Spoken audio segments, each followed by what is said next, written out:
Have you ever read manhwa so damn good that no one is talking about it? That's what exactly happened to me with Gosu, also known as the Master. This manhwa got completed on February 23rd, 2023. And yet, barely anyone is discussing about it. And I don't get it, dude. Because this series is easily one of the best Muri manhwa of all time. It deserves to be mentioned alongside Northern Blade and Nano Mission. So why there is no hype about it? Well, I asked around and most people dropped it early because the first few chapters were kind of boring. I get it, dude, because the pacing is kind of slow at the start. But the people who stuck until the end, every single one of those guys rated it 10 out of 10. Like, I was also one of those people who was thinking to drop it, but either way I have stick with it. That is one of the best decisions I ever made. So let me break it down for you. Why is Gosu such a masterpiece and why should you read it? Let's start with the story. The manhwa throws us into the world of Murim, a brutal martial arts society where power rules over everything. At the center of it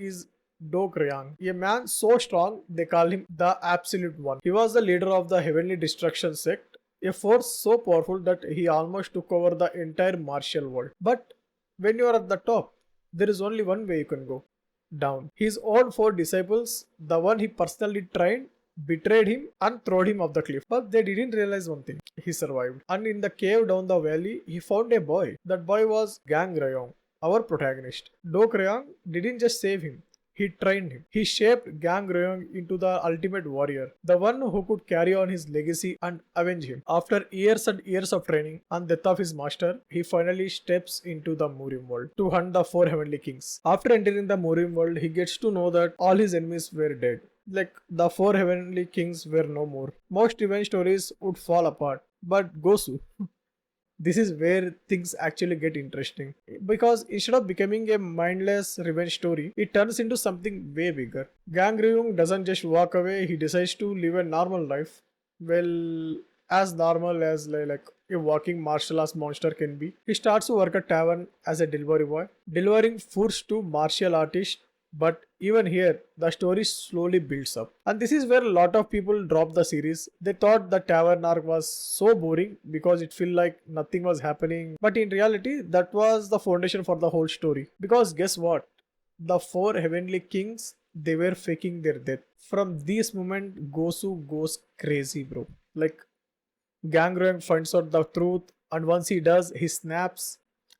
Let me tell you, when this man fights, it's on a different level. Now let's talk about why Gangrong is such a badass main character.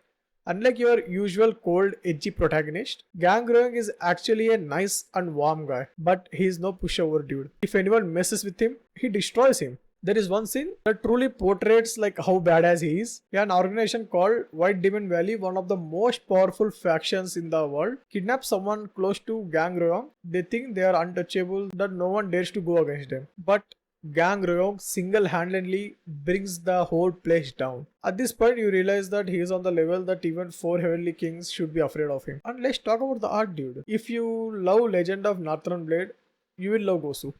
Like, it's semi-abstract, high-detail art style that makes every panel look cinematic, dude. The fights are fluid, the motion is insane, and the way they portrayed the speed and impact. It's one of the best I have seen in Murin manhwas. There is a weight behind every strike. Every battle feels brutal. The best part is that our MC keeps evolving. He's already strong at the start, but at the end, he's literally a monster, dude. He becomes the next absolute one. If the manhwa is this great, then why is no one talking about it? I think the only reason is because too many people gave up too early. They didn't wait for the payoff, but those who did, they got one of the most satisfying moving stories ever told. Story peak, the fights top tier, the ending one of the most wholesome and satisfying conclusion I have ever read. So if you haven't read Gosu, what are you doing, dude? You got to check it out. Don't be one of those people who dropped it at Tavern Arc. Stick with it and you will find out why it is an masterpiece. If you already read it, then let me know what are your thoughts in comment section.